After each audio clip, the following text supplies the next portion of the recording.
nós iremos entrar na jornada de Elias, que é o profeta do fogo. Porque quando o povo se corrompe, geralmente é por causa de Terceira vez conosco, Silcrei Monteiro, um líder espiritual com uma trajetória inspiradora, formado em teologia, mestrado em missologia e pós-graduado em liderança. Deus usou o profeta Elias para inflamar. Só fazendo as coisas ali por fazer e deixando a vida passar. Aí no momento de crise, a pessoa às vezes esquece quem é Deus. É legal que isso mostra que nossa provisão não depende da circunstância. Não te mandei eu? Não te mandei eu?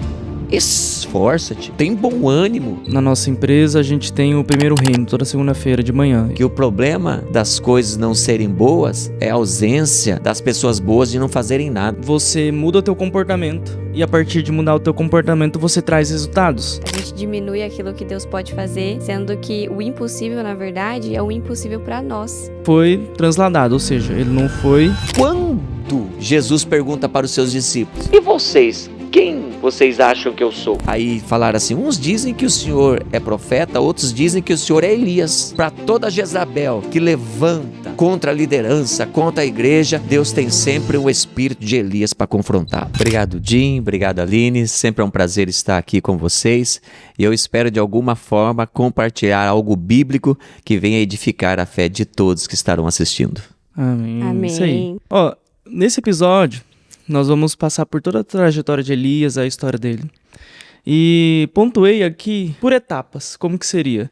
Então, iremos falar sobre o confronto e a coragem, sobre a escola da dependência em Querit, Serapta, uma passagem de Elias que ele passou por Carmelo, o sussurro no burnout, legado, o chamado de Eliseu, justiça profética, Canabote e Acabe, a autoridade, fogo e partida e transparência de redemoinho e dobra de unção. Então será separado por etapas e nós vamos passando por cada uma delas e comentando. Então vamos nessa. Primeiro, antes de tudo, qual que seria a importância dessa história de Elias? Eu acredito que é de suma importância porque toda a história de alguém faz parte de um contexto e às vezes é um contexto, como no caso de Elias, o contexto cruel foi o contexto do povo de Israel. Pelo contexto histórico, Elias está ali aproximadamente 9 séculos antes de Cristo e ele faz parte de uma dinastia de reis péssimos. Quando Salomão morreu, o seu reino foi dividido em 2 reinos e um dos seus filhos reinou em 10 tribos que ficaram ao norte, 10 tribos de Israel, e 2 tribos ficaram ao sul. Acabe, o rei Acabe, que é o contexto de Elias, ele faz parte do reino norte, das 10 tribos. E então, no caso, por exemplo, assim, seria as 12 tribos, elas vieram a partir dos filhos de quem mesmo? De Jacó. Então, a partir dessas 12 tribos, teve as tribos do norte, era o reinado onde Elias passou, mas foi mais para essa região? Sim, porque quando Salomão morreu, houve 2 filhos que queriam herdar a herança. Então, entendi. Na divisão desses reinos, 10 tribos ficou com um dos filhos de Salomão e as outras 2 tribos ficou com o outro filho. Entendi. E Elias, ele profetizou mais nas 10 tribos, que seria o reino norte. E nestas 10 tribos, depois que os filhos de Salomão já morreram, vieram outros reis, houve um rei chamado Onri. Este rei, que reinou aproximadamente 885 anos antes de Cristo, ele fez a política da boa vizinhança. E aqui está o perigo de todo cristão: querer fazer média com o povo pagão. Ah, entendi. E ele, para fazer média com o povo pagão, ele começou a procurar estabelecer boas relações com as nações vizinhas. E ele, então, casou seu filho Acabe, o príncipe herdeiro, com uma moça chamada Jezabel, que era filha de Etbaal, rei dos Sidônios. Só que mal sabia que ele estava introduzindo, através dessa mulher, uma adoração pagã terrível, que ia castigar o povo de Deus, porque Jezabel era a rainha, a princesa de Etbaal. Ela era a principal adoradora do deus Baal. E mal sabia que o casamento dos dois, Acabe e Jezabel, introduziria no reino norte a adoração a Baal de uma forma fortíssima. E foi isso que aconteceu. Caraca, então você... Deu pra entender, então, a origem, então, ao culto a Baal em meio ao povo. E, então, teve que existir, seria basicamente uma permissão de Deus, mas existiam profetas naquela época para direcionar o povo. E às vezes até direcionar, confrontar, seria para exortar o povo na questão qual que é o caminho que eles estão seguindo, né? Então, a fidelidade com Deus e assim. Então, como que foi esse início desse conflito e como que Elias lidou com todo esse contexto? E a partir daí, como que surge a história de Elias? Boa pergunta, porque é a partir daí que nós entramos na história do profeta Elias. Porque quando o povo se corrompe, geralmente é por causa de um rei corrompido.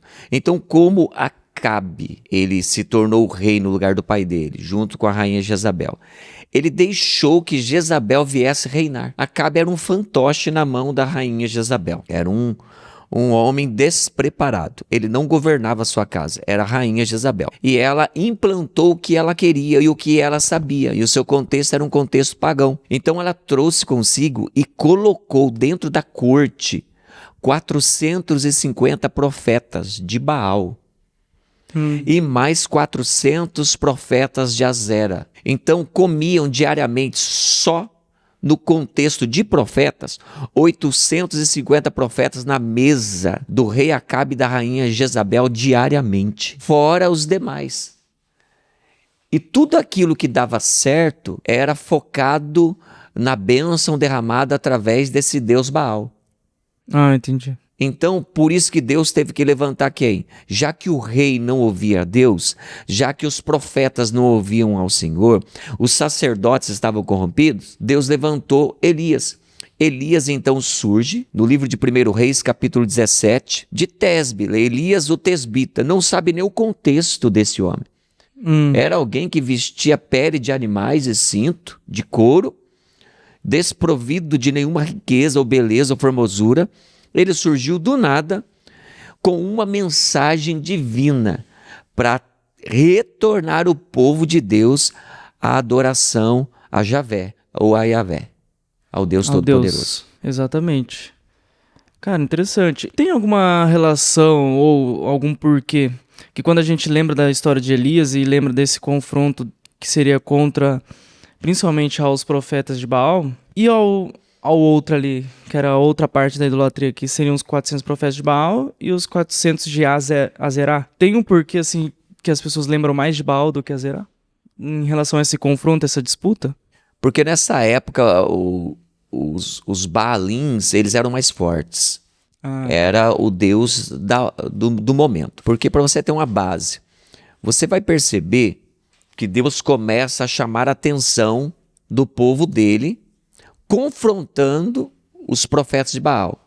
O primeiro confronto que você vai ver aí é que Deus anuncia uma grande seca. Deus levanta Elias e fala, olha, não vai chover. Elias olha para o rei Acabe e lança essa palavra, olha, não vai chover durante 3 anos e meio. E isto tinha um propósito de trazer um impacto destruidor, tanto nos vegetais, quanto também ia prejudicar os animais, mas ia prejudicar a população. Por quê? Porque eles acreditavam, os Baalins acreditavam que Baal era o deus da fertilidade. Então, quando chovia... e acreditavam que era Baal que fazia a chuva acontecer, então. Sim. Tipo, tá chovendo, é Baal que tá levando essa chuva. Então, toda a chuva era da divindade Baal. Então a fertilidade, os animais quando se multiplicavam, era porque a bênção de Baal estava no ventre dos animais. Entendi. Então Deus teve que começar a confrontar o povo. Como? Já que é Baal que faz chover, então não vai chover durante 3 anos e meio. Ali já foi um confronto direto, a ponto de que, com certeza, os profetas de Baal fizeram seus trabalhos, suas mandingas para querer fazer chover, para querer fazer retroceder, mas não conseguiram, porque Elias lançou a seguinte frase, sobre a minha palavra não vai chover durante 3 anos e meio. Aquilo foi uma afronta para Acabe e para Jezabel. E isso aconteceu mesmo, e não choveu. Eu vejo o zelo de Elias com Deus, né? Então, mesmo ele estando em um contexto em que as pessoas eram corrompidas e as pessoas adoravam outros deuses, ele não. ele foi contra tudo aquilo. E a gente vê como Deus honrou ele em toda a sua trajetória. Não só honrou, mas cuidou, protegeu, supriu toda a necessidade dele. Sim, porque quando um homem ou uma mulher de Deus se levanta na direção de Deus para ser usado por Deus, ele pode estar sem apoio algum, mas Deus responsabiliza por ele. Se ele tem uma mensagem de Deus, se ele tem uma palavra de Deus, Deus responsabiliza por esta palavra. Elias lançou uma palavra de Deus, não vai chover, e Deus responsabilizou por esta palavra, porque é o que Deus ia fazer.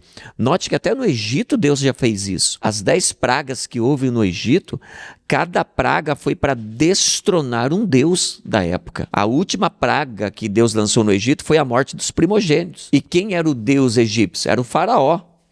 Quem poderia então tocar no príncipe de Faraó, que era o filho primogênito? Ninguém. Mas Deus foi lá e tocou. E Faraó não pôde fazer nada. Então, Deus aqui agiu da mesma forma, usando o profeta Elias. Então Baal é Deus? É ele que faz chover? É ele que faz dar colheitas? É ele que faz dar animais, produzir animais? É ele? Então não vai chover. E não chovendo, não produziu mais colheitas e os animais morreram. Caramba, hein?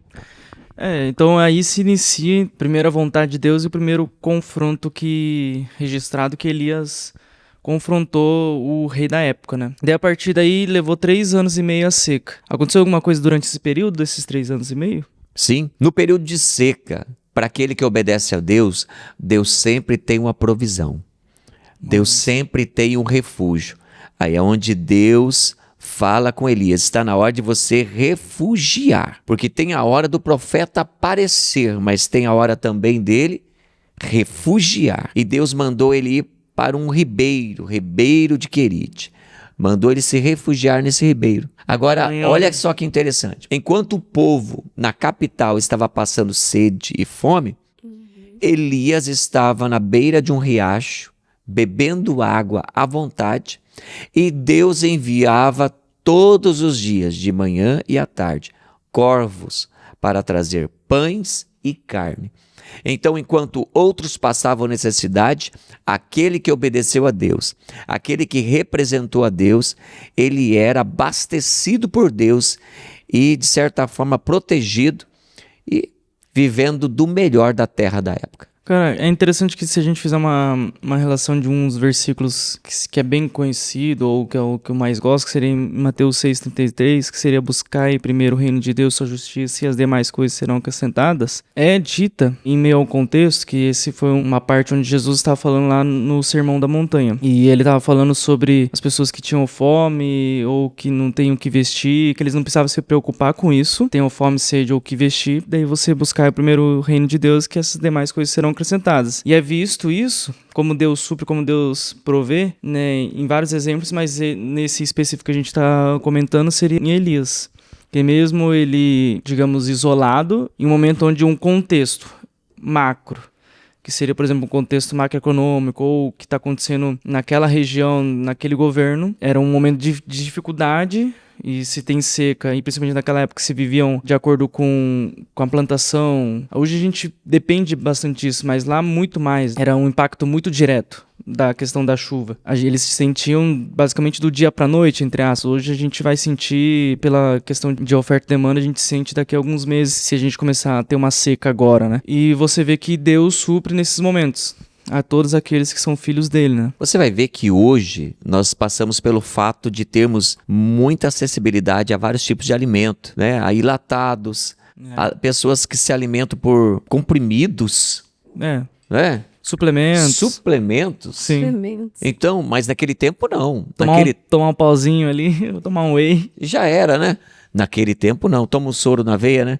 Mas naquele período, o que Elias precisava? Era a roupa que ele tinha, a pele de animais, só. Ele não precisava de ir numa grife, mais nada. Ele precisava de um rio para tomar banho e beber água. Caramba, não tinha Louis Vuitton lá naquela época. Não tinha. E ele não precisava... Tinha uma Renner. Não, ele não precisava de refrigerante, ele não precisava de nada, só precisava de água.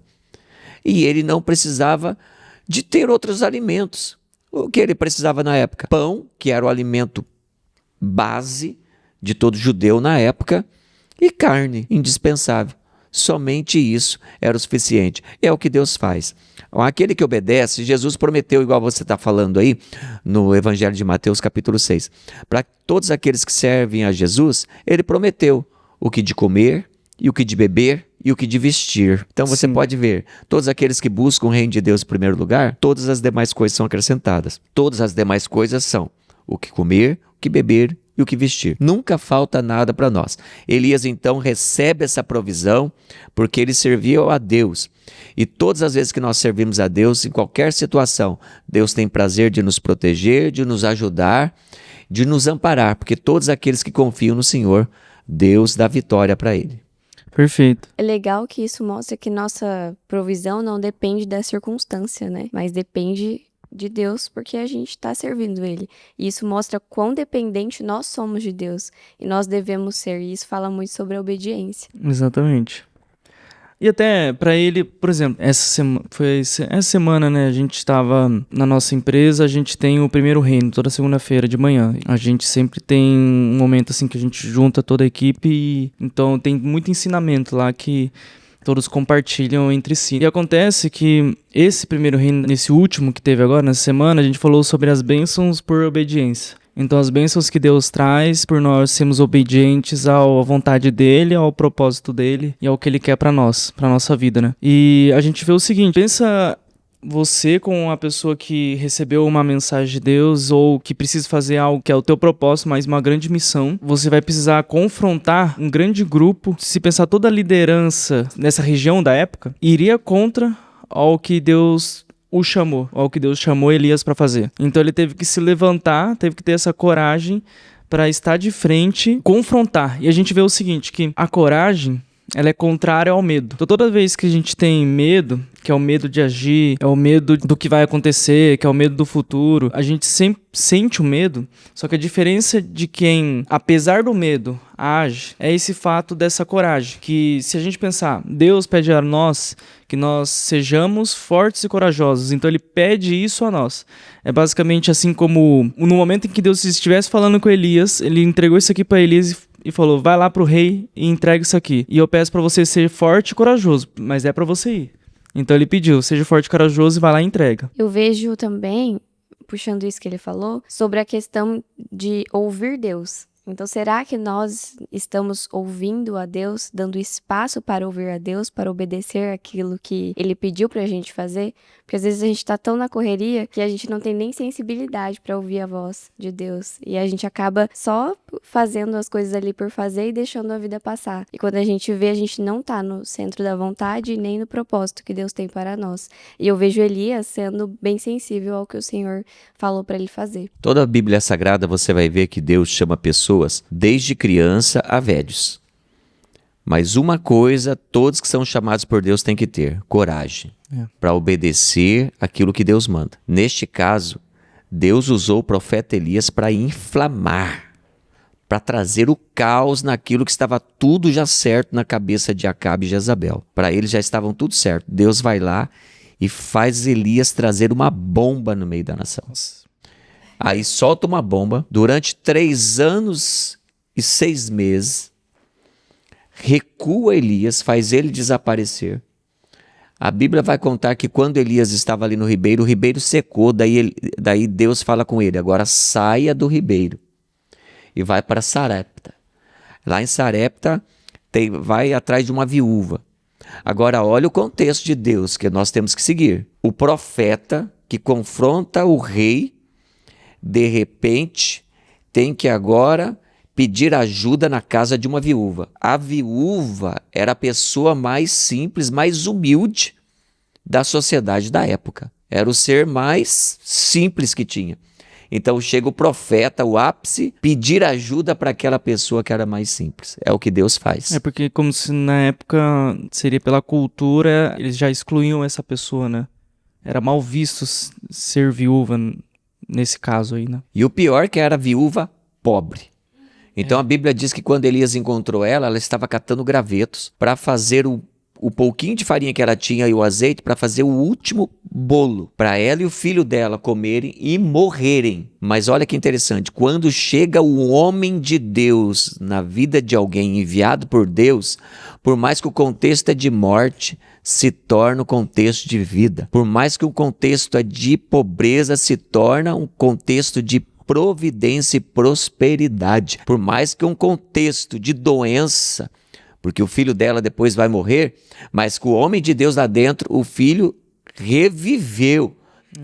E então, quando nós acolhemos pessoas de Deus, convivemos com pessoas de Deus, nós somos agraciados por tudo aquilo que Deus tem através da vida daquela pessoa, nós somos agraciados por Deus através daquela pessoa. Perfeito. Então, quando Elias, ele chega nessa casa, a mulher faz o pedaço de bolo e Elias faz um pedido: dê primeiro para mim, e depois você e o seu filho vão comer. Aí tinha que ter a fé da mulher. A mulher foi lá, fez, deu para o profeta comeu, ele abençoou e nunca mais terminou a farinha da panela até que viesse chuva novamente.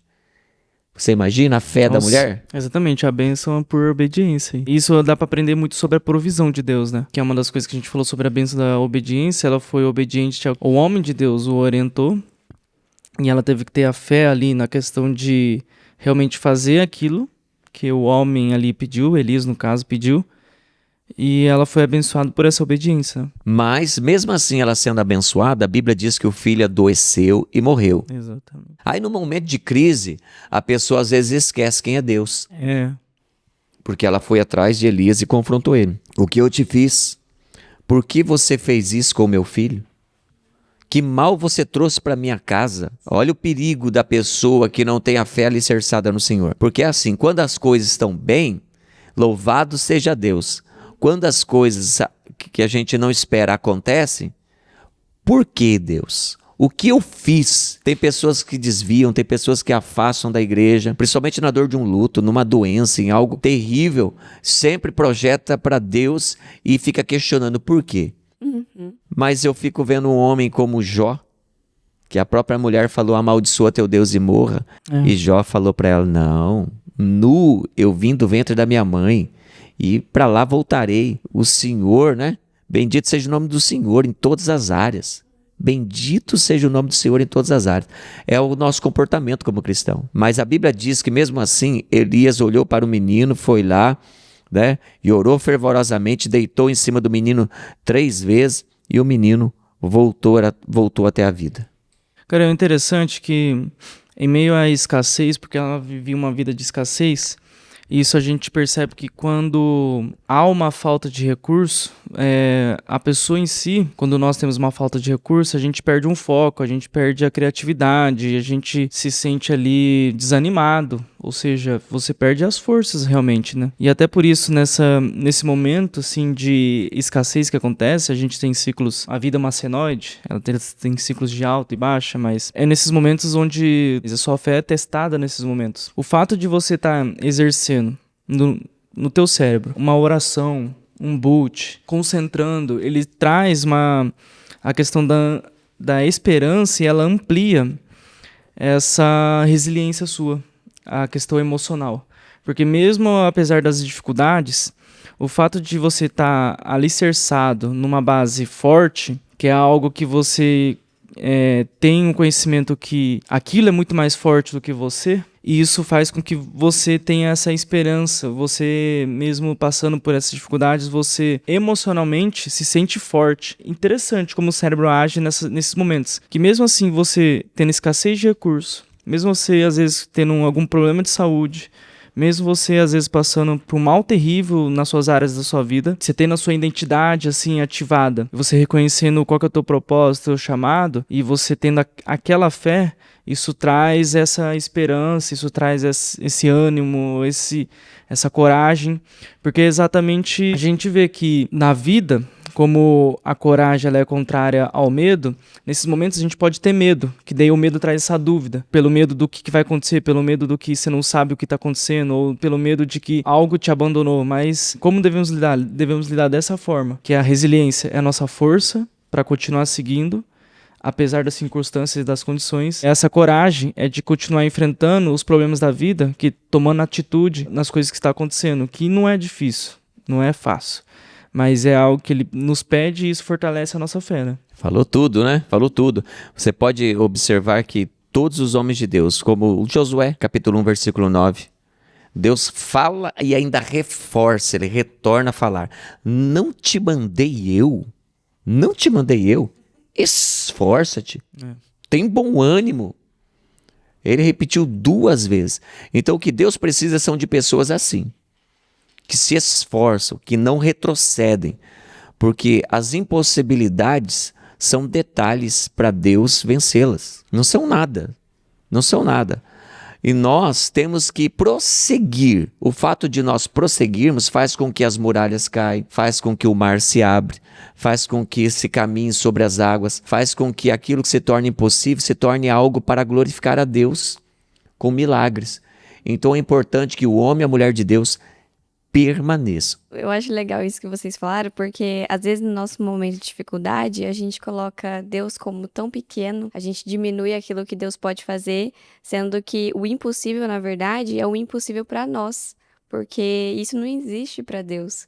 Né? Na linguagem de Deus isso não existe, porque para Ele todas as coisas são possíveis. Mas muitas vezes a gente tem ali a fé da gente, né, no nosso momento de dificuldade acaba enfraquecendo. E aí, isso que você falou sobre andar com pessoas que muitas vezes são homens de Deus, fortalece muito a gente, não só em fé, mas em experiências e vivências com Ele. Faz com que a gente acredite naquilo que nós não estamos acreditando antes, que aquela dificuldade que poderia derrubar a gente. Sim, mas todo tempo que Deus te deixa oculto, tem um tempo que Ele te lança novamente. E é o que acontece com Elias. Elias sai do ribeiro, sai de Sarepta, e agora ele tem que voltar novamente a enfrentar o maior desafio, que são os profetas de Baal, aqueles que estavam reinando. Os profetas de Baal eram 400. O de Azerá era 450, né? E de Azerá era 400. Então eram 850 profetas aproximadamente. Elias desafiou a todos no Monte Carmelo. O maior desafio de todos. Você imagina agora, o homem sustentado pela farinha da panela da viúva, agora volta do anonimato, conversa com o rei Acabe e ele faz esse desafio. E o desafio era, em cima do monte, cada um faz ali o seu sacrifício, coloca o seu novilho, e o Deus que responder com fogo é o Deus verdadeiro. Nossa. Forte, hein? E os profetas de Baal aceitaram, porque eles eram em maior número. Para eles foi tipo assim, tá fácil, está fácil, vamos fazer isso. E a Bíblia diz que os profetas de Baal tiveram o privilégio deixado por Elias de iniciar. Elias falou, vocês podem começar. Pode começar. E eles invocaram o Deus dele. E ficaram o dia todo. A Bíblia vai dizer que eles clamaram em alta voz. Eles dançaram. Porque só gritar não adiantou. Teve que dançar. Aí dançando não adiantou. Começaram a se cortar. E mesmo assim Baal, que é uma estátua, não fazia nada. E Elias então começa a tirar sarro, a escarnecer. Grite mais alto. Grite mais alto porque ele não está ouvindo. Às vezes ele saiu. Note que todo esse desafio que Elias, usado por Deus, desafiou esses homens, foi para que houvesse espectadores. Havia uma plateia. Quem era o povo que estava assistindo? Na época, naquela região, eram os judeus mesmo. O povo de Deus. O povo de Deus. Mas o povo de Deus estava desviado. Então o povo de Deus estava na plateia assistindo, com certeza daquele jeito, vamos ver aonde vai dar. Com certeza a maioria estava assim, Elias agora ficou louco de vez. Não, eles estão lá, ó o doidinho ali. Agora vai morrer de vez. Agora vai morrer. Porque o rei Acabe já ia matá-lo mesmo, já estava, era só questão de tempo. A rainha Jezabel piorou. E agora esses profetas aqui, quem perdesse ia morrer. Então o povo de Israel estava ali, só vendo quem ia morrer. Estava parecendo o circo de Nero, sentado esperando o pessoal se degladiar. Não fazia nada. E esse é o problema. Já dizia alguém, né? Que o problema das coisas não serem boas é a ausência, né, das pessoas boas de não fazerem nada, né? É por isso que o mal muitas vezes impera. Verdade. Porque É tem muita verdade. gente que sabe fazer, mas está com o braço cruzado. Tem muita gente que às vezes tem um ministério, mas está com preguiça. Tem muita gente que tem o chamado, mas está estacionado. Então hoje é dia de Deus levantar Elias. Deus tirar do anonimato. Deus tirar da casa, Deus tirar lá do povo que está só ouvindo, eu quero ver onde vai dar isso. Para de querer ver onde vai dar e levante-se, faça alguma coisa, reaja, ajuda. A Bíblia diz que Elias enfrentou sozinho porque não tinha apoio humano, mas tinha o apoio de Deus. E todas as vezes que você está sozinho, mas tem o apoio de Deus, vai dar certo, porque Deus se responsabiliza. Quando os profetas não conseguiram responder com fogo, porque o seu Deus era de estátua, isso daqui é muito importante você aprender que, desde o livro de Êxodo, capítulo 20, o primeiro mandamento da lei de Deus, dos 10 mandamentos, em que Moisés subiu para trazer essa tábua escrita em pedras pelo próprio dedo de Deus. O primeiro mandamento é: não terás diante de mim estátuas de escultura. Pode ser estátuas, pode ser esculturas do céu, da terra ou debaixo da terra, ou de aves, ou de animais, ou de pessoas. Não façam. Deus proíbe todos os tipos de esculturas. E Deus ainda fala no primeiro mandamento: e não se prostrará diante delas, nem prestará culto, nem respeito, nem lembrança em nada. Mas o homem, desde a antiguidade, vai lá e faz a estátua, carrega, coloca poder divino na estátua e quer que a estátua reaja. O que aconteceu? A estátua não reagiu. Aí os profetas perderam, porque foi a vez de Elias. Exatamente. Olha, em Êxodo 20, então falou Deus todas essas palavras, dizendo: Eu sou o Senhor teu Deus que te tirei da terra do Egito, da casa da servidão.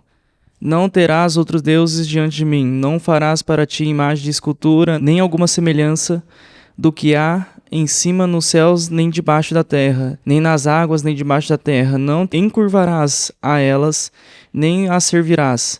Porque eu sou o Senhor, teu Deus, sou Deus zeloso, que visito a maldade dos pais nos filhos, até a 3ª e 4ª geração daquele que me aborrecem, e faço misericórdia e milagres aos que me amam e guardam os meus mandamentos. Viu como que é longo o primeiro mandamento da lei de Deus? Não é só amar a Deus sobre todas as coisas. Isso daí foi um resumo que Jesus fez. Mas o primeiro mandamento é enorme, é enorme. Só que o ser humano, ele tenta se adaptar à religião. Então ele serve o Deus que ele quer, do jeito que ele quer. Com a regra que ele quer. Sim. Quando ele quer. Não, meu Deus, e outra, com a oferta que ele quer, com o sacrifício que ele quer. Ou seja, ele não quer se converter. É o que acontecia com esse povo de Israel. Baal é o Deus da moda agora? Vamos servir a Baal. Tem que se curvar? Vamos se curvar. Tem que carregar ele, levar essa estátua de pedra até lá adiante? Vamos levar. Tem que fazer a procissão até certo lugar? Vamos fazer. É o que eles faziam com Baal, é desse jeito. E Elias veio para destronar Baal. Aí, quando eles ficaram o dia todo clamando, dançando, se cortando e Baal não respondeu, aí foi a vez de Elias. Aí Elias começou a fazer o quê? Primeira coisa, ele falou: vamos arrumar o altar do Senhor. Havia naquele lugar um altar antigo de sacrifício ao Senhor. Havia. Então Elias fez o quê? Ele pegou o novilho, colocou em cima, arrumou as 12 pedras que haviam em volta do altar. Cada pedra simbolizando cada tribo de Israel, que eram 12 tribos de Israel. Então essas tribos estavam ali, o altar foi montado, o animal foi colocado em cima. A Bíblia vai dizer que Elias mandou derramar 3 medidas de água em cima. Fez um regaço em volta do altar, ou seja, poças de água. Ele obedeceu a tudo que Deus queria. Ele colocou a lenha, ele colocou a pedra, ele colocou a água até o redor. Agora, olha que interessante. Os profetas de Baal, eles só tinham que orar e o fogo acender na madeira. Não aconteceu. Elias colocou o animal, colocou pedra, colocou a lenha, jogou 3 medidas de água, fez um regaço em volta do altar, e as águas foram tantas águas, que encheram em volta do altar. Ou seja, a probabilidade de pegar fogo era impossível. Estava tudo encharcado de água. Mas a Bíblia diz que quando Elias orou, ele fez a seguinte oração: Senhor, para que todos saibam que existe Deus em Israel e que o Senhor falou através da minha boca. Elias, em nenhum momento, quis se vangloriar. Não, todo momento ele trouxe a glória para Deus e para que o povo visse que era Deus que estava através da boca dele.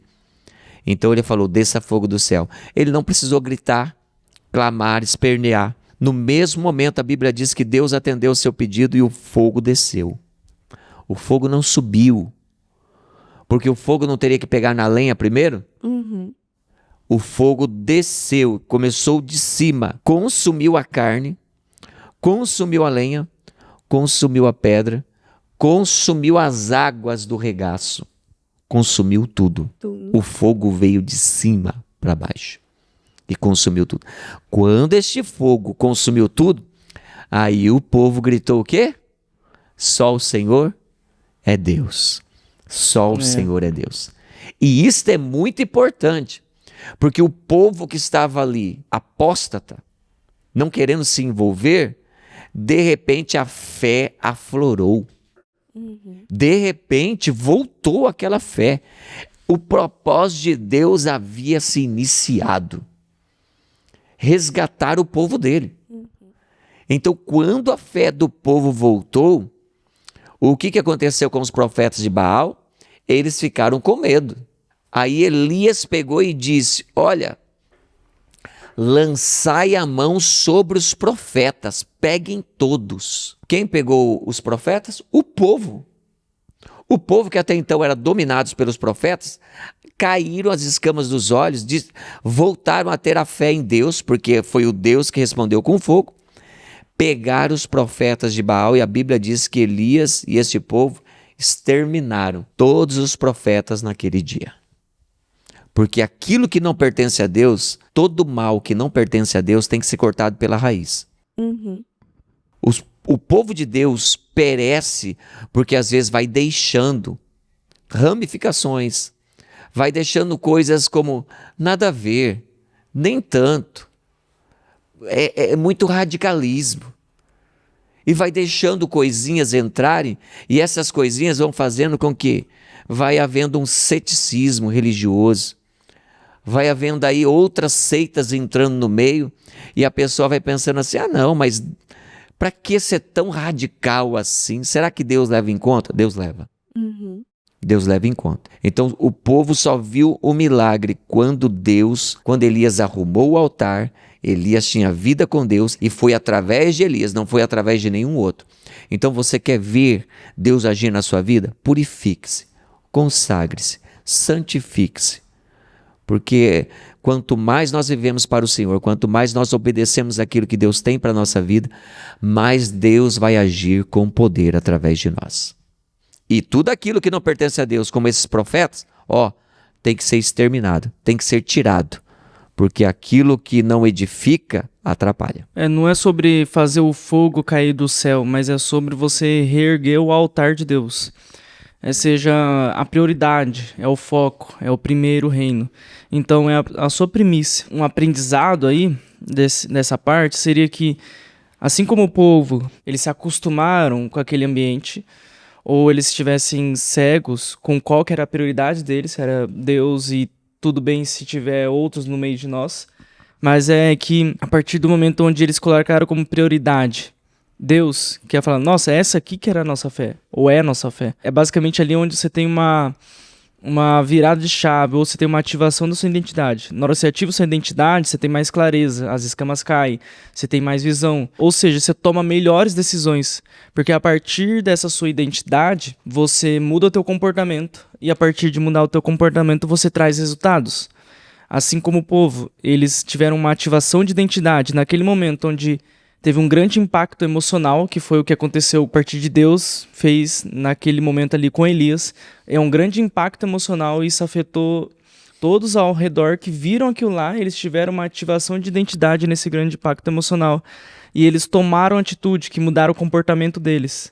E eles foram para cima de tudo aquilo que te tiravam do foco de Deus, ou tudo aquilo que te afastava de Deus. Com isso, por consequência, isso traz resultados, porque é a partir disso que a gente vê a mudança de caminho, ou a metanoia acontecendo, que a gente vê que eles foram, assim, transformados, a mente deles foram transformadas. Eles tiveram uma metanoia ali, basicamente eles tiveram novamente um encontro com Deus ali naquele momento. Sim, é muito importante quando nós temos esses encontros com Deus. Eles são primordiais para a nossa vida, para todo ser humano. Quando cai aquele momento assim, ó, cai as escamas. Porque quando Elias derrota esses profetas são exterminados, a Bíblia diz que Elias sobe mais um pouco no monte. E ele clama a Deus. E ele clama a Deus para quê? Para que agora viesse chover. Ou seja, não havia profeta de Baal mais. Não havia adorador de Baal. Então Baal já foi comprovado que era só uma estátua de pedra e nada mais. Então agora Elias faz o quê? Eu vou orar para chover. Já fazia 3 anos e meio que não chovia. Agora eu vou orar para chover. E a Bíblia diz que o profeta ora 7 vezes. Olha a insistência dele. 7 vezes orando, clamando, até que de repente aparece uma nuvem pequena. Diz que era do tamanho da mão de um homem. Uma nuvem pequena. Aquela nuvem pequena já era o sinal de que uma grande chuva viria. Aqui a gente pode aprender várias coisas. Uma delas, quando as coisas do mal estão reinando, Deus não é obrigado a operar junto. Quando você está buscando pessoas do mal ou coisas erradas, Deus não é obrigado a te abençoar. Não. Então, mas quando você é sincero com Deus, você pode estar passando o que for. Deus sempre vai te socorrer. De um jeito ou de outro, Deus vai te abençoar. E quando você clama, Deus atende. É questão de tempo. Você já viu gente clamar e Deus atender? Eu já vi. Eu já ouvi muito, né, assim, na minha trajetória. O Jim, por exemplo, né, dele é um testemunho mesmo, Não vai né? ficar falando de mim Daí aqui. a gente pode trazer um testemunho dele, mas ele foi muita oração, né? Para o Senhor encontrar ele foi muita oração. O que eu vejo disso que vocês falaram é que nós somos feitos de escolhas, mais moldados pela consequência delas. Então eu vejo que nossa trajetória, quem somos, quem nos tornamos, são resultado daquilo que fazemos, são resultados das decisões que tomamos. Então, se nós tomamos a decisão de virar as costas para Deus, Deus não é obrigado a se responsabilizar pelas atitudes erradas que a gente toma. Então, é exatamente isso que você falou.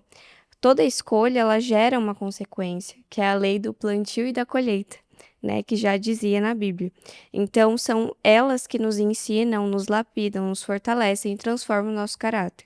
Nossas escolhas, elas vão revelar nossa vontade, mas a consequência delas vai revelar o grau de maturidade que a gente tem. E é por isso, então, que quando o profeta de Deus ora e Deus manda chuva, no momento em que Baal não estava mais sendo adorado, a glória veio para quem? A glória veio para aquele que de fato faz a chuva. Veio para o Senhor.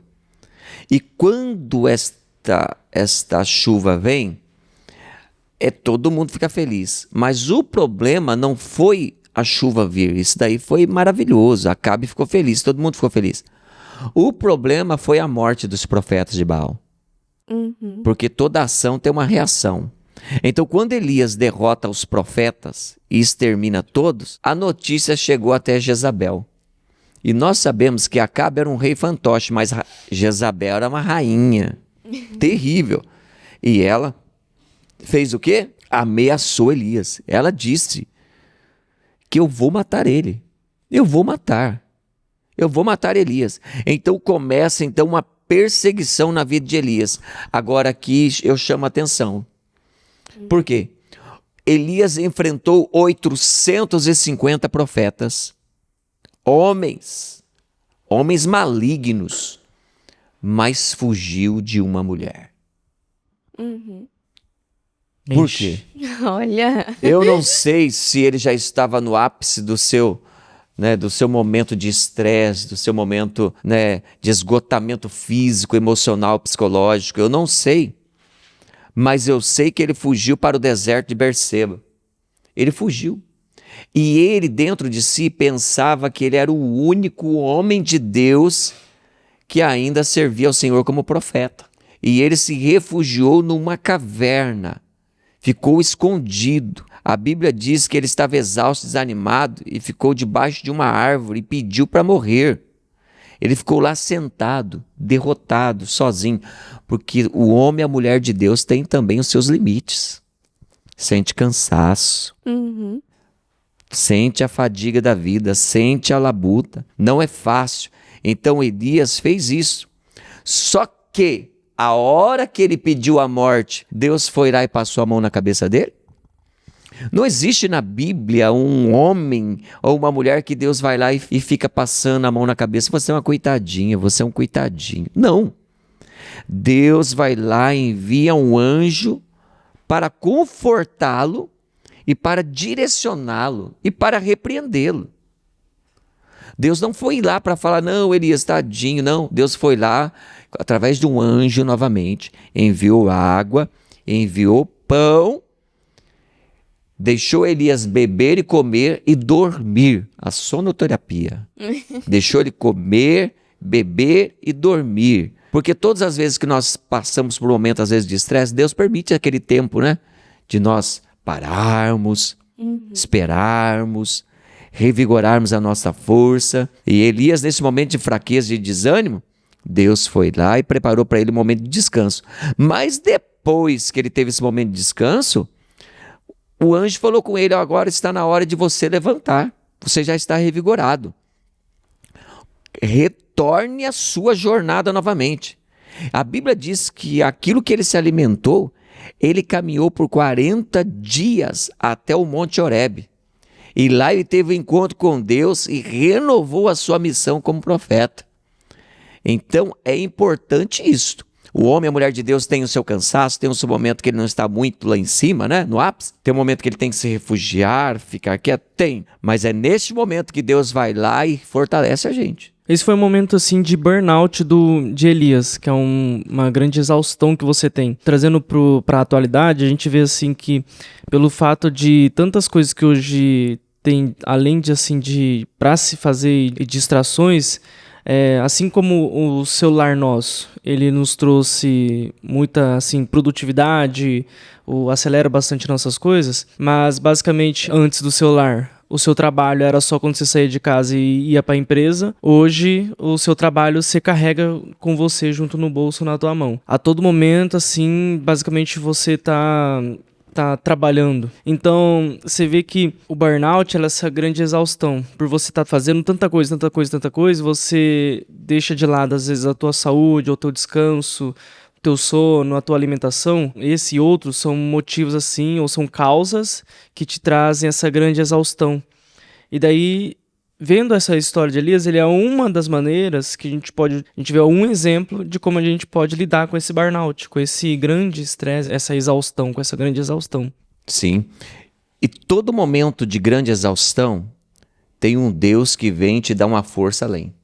Porque a força que o anjo trouxe através do pão e da água fez Elias caminhar sem parar 40 dias. Não está escrito que ele se alimentou no caminho, ele caminhou direto. Porque por mais que você esteja cansado, Deus tem poder de renovar suas forças. O profeta Isaías diz, certamente os mancebos, os jovens, cairão, vão se enfraquecer. Mas os que esperam no Senhor renovarão as suas forças. Então existe uma renovação de forças espiritual, produzida por Deus, de uma forma espiritual produzida por Deus para nós, para mim e para você. Às vezes nós estamos vivendo um esgotamento físico, mental, espiritual, por falta de buscar o alimento de Deus, o alimento do Senhor, o a sós com o Senhor. A Bíblia diz que quando Elias chega lá neste lugar no Monte Horebe, Deus fala com ele.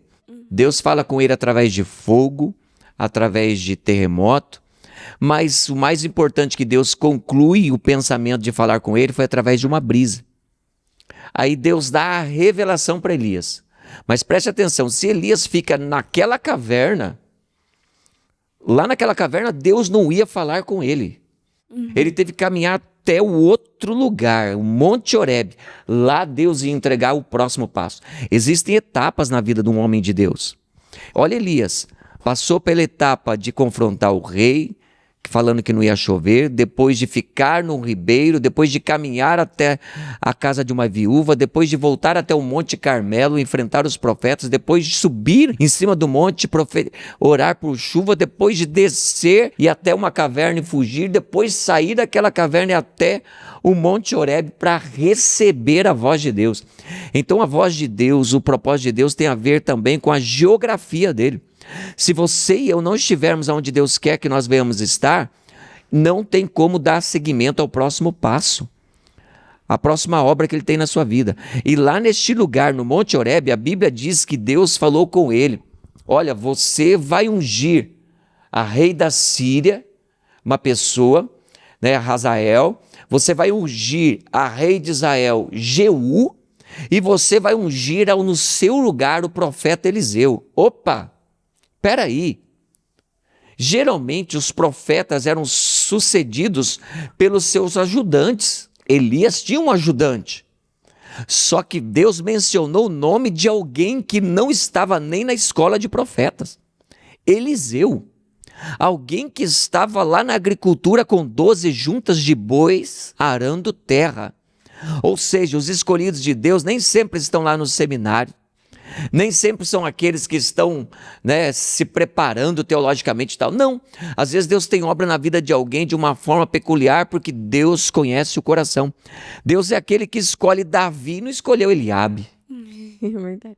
Né? Então Deus tem suas formas de escolher as pessoas, porque Ele vê o coração, a Bíblia diz. Ele sabe a vocação.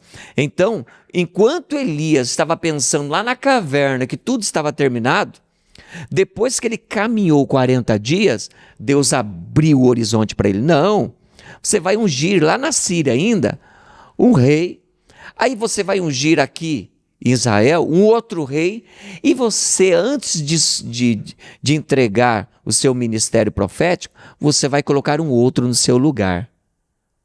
Então, quer saber o que Deus tem na sua vida? Nunca pare no momento de tristeza. Nunca pare no momento de esgotamento físico, no momento de desânimo. Continue, porque você continuando lá na frente, as coisas que você não entendiu até agora, vão trazer clareza, porque Deus vai esclarecer para você. Perfeito, exatamente. Cara, daí a gente vê, por exemplo, que a partir do momento onde Elias estava ali na caverna, Deus o chamou a atenção, ou o repreendeu, fazendo uma pergunta, né? O que fazes aí, né, Elias? Então, Deus, a partir daí, a partir de uma atitude de Elias, de mostrar, às vezes, uma obediência, então não é algo que, Deus me fala o que é para fazer, que daí eu faço. Ou, aliás, Deus faz isso por mim, que daí eu faço por você. Mas é um fato, assim, de você agir conforme Deus quer, conforme a direção de Deus, e Ele vai te instruir nesse caminho, Ele vai te mostrar. Daí veio Deus e falou, você vai ungir aquele rei, e ainda vai ter um sucessor seu. Para você ver, as coisas de Deus sempre têm um segmento. Sim. Os propósitos de Deus nunca podem serem paralisados pela vontade humana. Por mais que Acabe e Jezabel manipulavam constantemente, a vontade de Deus sempre foi soberana, e ele trouxe o seu povo novamente. E a Bíblia diz que Elias, por mais fraco que fosse, Deus fez ele levantar novamente, renovou as suas forças e concluiu o propósito que Deus tinha. Mas o propósito de Elias tinha um fim. Como o propósito de João Batista também teve um fim. Uhum. E é isso que nós devemos saber também. O momento de começar, o momento de parar, o momento de dar um tempo e o momento de entregar o cajado para outro. Tem pessoas que não sabem esse momento. Ele está tão confortado no âmbito religioso ou no meio que ele está vivendo, que ele confunde o bem material com o chamado de Deus. E ele pensa o seguinte: se eu deixar esse bem material, eu vou viver do quê? O mais importante é o chamado de Deus. Deus tem obra com a sua vida ainda? Ele tem um chamado neste lugar com você ainda? Então continue. Se ele não tem, está na hora de mudar. Está na hora de continuar. Está na hora de progredir e prosseguir. E a Bíblia diz que Elias então vai fazer o quê? Vai atrás do seu sucessor. Deus já falou com ele. Agora está na hora de você ungir no seu lugar alguém. Então Deus fala com Elias e Elias, lá no Monte Horebe, recebe essa missão e vai atrás do seu sucessor. E o seu sucessor chama-se Eliseu. Encontra Eliseu com 12 juntas de bois. Com 12 bois, arando terra. Elias aproxima dele, joga o manto, que significa o quê? Autoridade. A partir de agora você vai estar no meu lugar. Eliseu só falou assim, olha, essa transferência de autoridade que você está me dando aí, eu aceito, mas me deixa despedir dos meus pais. Eliseu foi lá, despediu dos pais, sacrificou os bois. Ou seja, a partir de hoje eu não volto a trabalhar com isso. Tem gente que ele vai servir a Deus, mas ele retrocede. Ou senão ele já sai com aquele pensamento, se não der certo, eu volto a fazer o que eu fazia antes. Não pode. As coisas com Deus têm que ter um caminhar. Tem que ter sempre uma iniciativa, mas algo que venha prosseguir. E a Bíblia diz que ele fez uma fogueira, queimou os seus arados e ele foi seguir Elias. E nesta caminhada com Elias, Elias fez a seguinte pergunta para ele. Elias fez a seguinte colocação para ele. Se você me ver eu ser arrebatado, você vai receber a minha autoridade. Porque Eliseu não queria só uma autoridade, ele queria porção dobrada. Porção dobrada do Espírito que estava sobre Elias. Eliseu queria mais. Então, Elias fez essa seguinte colocação. Se você ver eu ser levado aos céus, você vai ter. Por isso que Eliseu não largou de Elias por nada. Onde Elias ia, Eliseu estava junto. E quando a Bíblia diz que Elias chegou de repente em um certo local, que a carruagem de fogo separou Elias de Eliseu, passou bem no meio dos dois. Um redemoinho envolveu Elias e o levou ao céu. Elias lançou o quê? Elias lançou a capa. Capa. Lançou a capa e Eliseu pegou. Nossa, ele conseguiu pegar ainda. Conseguiu pegar, porque ele estava o tempo todo do lado. Por isso que é importante também você andar o tempo todo ao lado de pessoas que de fato vão te passar autoridade, vão te passar conhecimento, vão te dar um cabedal de inteligência, de sabedoria. Tudo isso soma na vida espiritual e reflete no mundo físico que nós vivemos, nas nossas circunstâncias. Então Eliseu conseguiu aquilo que ele queria, a porção dobrada do espírito de Elias. Aqui a gente vê algumas coisas que são interessantes, que é o seguinte, você vê que Elias desenvolveu Eliseu para em algum momento Eliseu tomar a frente dessa liderança de Elias. Então a gente vê aqui um dos princípios importantes seria a multiplicação de talentos. Elias não foi escasso na questão de não transbordar para Eliseu. Elias, ele transbordou, Elias, ele ensinou, Elias discipulou, e a todo momento Eliseu também teve a parte dele que é o buscar e andar junto. Então tem que existir a parte de Eliseu de andar junto. A gente vê uma coisa que é o seguinte, para a gente andar junto com algumas pessoas, a gente acessa aquela frequência, a frequência daquela pessoa. Então a gente aprende, às vezes só de estar ao lado, a gente aprende com essas pessoas. Só de estar ao lado, a gente carrega essa autoridade dessa pessoa. Então a gente carrega essa frequência. E isso a gente vê como Eliseu se formou a partir daí. Da onde ele estava, que era por um momento ali cuidando de juntas de boi, e qual que era o chamado dele, para onde ele foi. Então a gente vê essa multiplicação de talentos aí acontecendo. Fantástico. Quando eu fico observando antes de Elias subir ao céu, como nós estamos falando da trajetória dele, Elias, ele ainda tem uma missão dada por Deus. que era ungir a um rei da Síria, ungir a um novo rei de Israel e colocar o seu sucessor. Agora, olha só, Acabe tinha o mérito de colocar um príncipe no lugar. Só que a Bíblia diz que Acabe, de repente, se engraçou, ele gostou de uma vinha de um homem chamado Nabote. E esse homem chamado Nabote não quis vender a vinha para o rei Acabe porque era de herança. A rainha Jezabel ficou sabendo, porque Acabe chegou chorando em casa.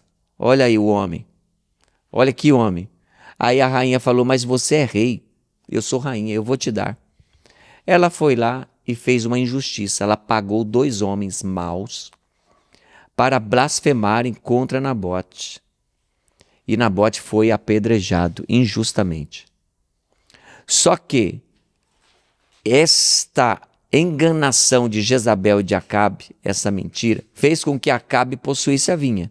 Mas fez também com que Deus enviasse o profeta Elias para trazer um novo decreto agora na vida de Acabe.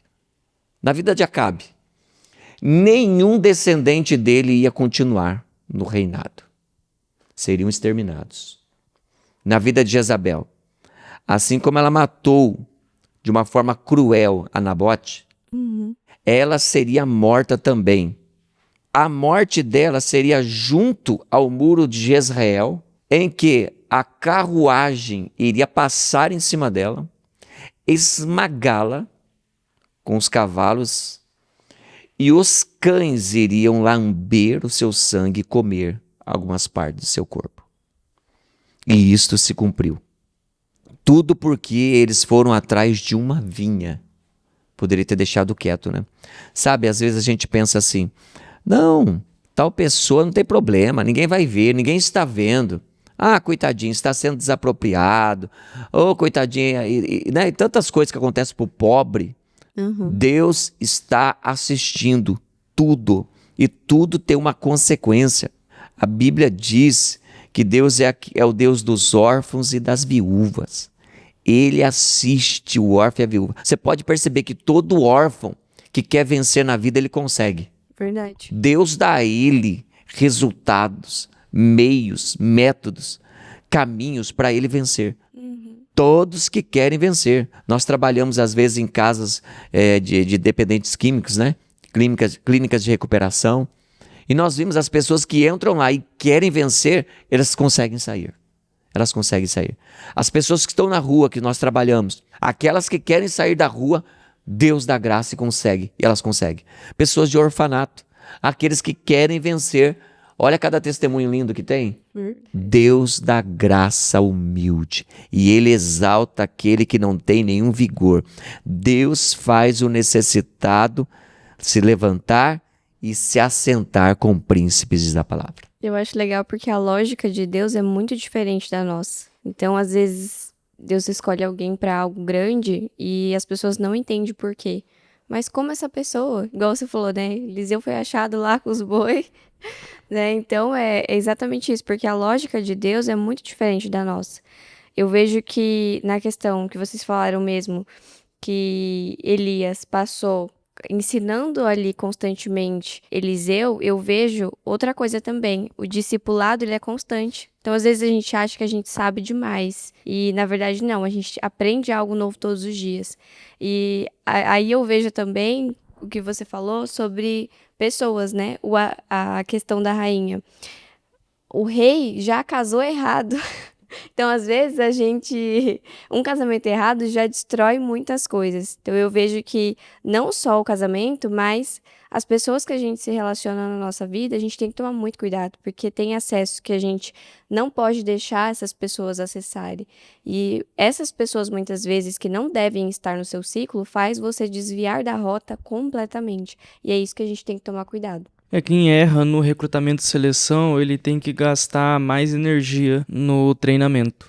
Então, é por isso que é muito importante quem você vai escolher, a parte do recrutamento e seleção, que vai andar com você na sua vida, seja um liderado, seja seu marido, sua mulher e várias outras pessoas que vão andar junto contigo. Então você vai perceber que Elias, ele concluiu o propósito. Por mais que ele pensava lá na caverna que estava sozinho, Deus falou com ele, ainda 7.000 eu guardei, não se dobraram os joelhos para Baal. Preste atenção no que Deus falou. Eu guardei, eles não se dobraram, não se prostraram diante de Baal. Olha a importância de não se prostrar diante da estátua. Olha a importância para Deus. A pessoa que não se prostra diante da estátua por nada. Lembra de Sadraque, Mesaque e Abednego? Verdade. Que foram lançados na fornalha porque não se prostraram diante de uma estátua do quê? Do rei. Não era nem de um deus, era do rei. Todos os demais se prostraram, até os outros judeus. Eles não. E foram lançados na fornalha. E Deus honrou. A fornalha não queimou eles. Por quê? Deus honra. E Deus faz questão de pessoas que não se prostram diante de estátua. É inacreditável. Mas nesse contexto de Elias, então, Elias concluiu, né? As pessoas que deveriam continuar ungidas foram ungidas. Acabe e Jezabel acabou em nada, né? Lá na frente, Acabe foi morto numa guerra. A Bíblia diz que um soldado, na sua inocência, jogou um arco com a flecha, né? Jogou uma flecha para cima e pegou entre a divisória das armaduras de Acabe, entre o cinturão e a couraça. Pá! A flecha pegou bem no meio da barriga e Acabe morreu. E os cães lamberam seu sangue, né? É assim que acontece. O final de quem não serve a Deus é muito trágico, né? Isso que as histórias bíblicas nos ensinam também. E é por isso que Elias pode trazer aqui várias lições. Várias lições. Confiança em Deus. Em um Deus que chamou ele para uma vocação e ele não poderia retroceder jamais. A coragem diante das adversidades, diante das circunstâncias adversas que ele teve que viver. O poder da oração, de orar de uma forma eficaz e fervorosa e as coisas acontecerem. Deus como fonte de conforto e de renovação de força. Ele teve o próprio anjo levando comida para ele. A resiliência em face do desafio de superar seu medo, seu pânico. A humildade diante de Deus, de reconhecer que ele não podia, mas que Deus era com ele. E a esperança de que Deus tiraria ele dali, da vida eterna, a esperança da vida eterna, que ele iria viver com Deus, porque Elias e Enoque não morreram. Enoque, Deus o tomou para si. E Elias foi levado num redemoinho para o céu. E o legado de uma sucessão, e muito bem sucedida pelo profeta Eliseu, que fez muito mais sinais do que Elias. Aprendizados como esse, na vida de Elias, nós temos isto e muito mais. Falam que Elias foi trasladado, transfigurado. Não, transfiguração foi quando lá em Mateus aconteceu que Elias e Moisés apontaram para Cristo.